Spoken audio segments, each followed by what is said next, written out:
Amici di Gazzetta Regionale, siamo in compagnia con il tecnico della Tor Trentese Marco Proietti al termine della sfida delle semifinali tra Tor Trentese e Lazio, terminata 0-0. Per questo i rossoblù volano in finale, in cui incontreranno il Frosinone vincente contro il Grifone per 2-1. Mister, una partita difficile, nel primo tempo avete sofferto tanto, però poi siete anche usciti fuori con il passare dei minuti.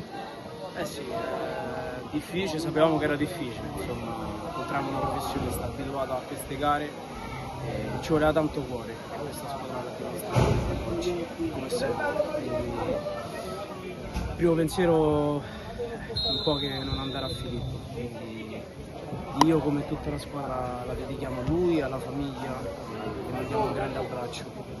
È una dedica ovviamente che non poteva essere qualcun'altra, ma mister, ora c'è questa finale, come arrivate? Il Frosinone non l'avete mai incontrato in stagione perché ha fatto parte del girone A, ma che sfida si aspetta? E ora la voglia è solo una, di vincere questo titolo. Assolutamente, allora, sicuramente ci godiamo questo momento e ci aspetta la settimana più bella, quindi la prepariamo così come l'abbiamo preparata anche questa, con determinazione, con cuore, con voglia e al massimo.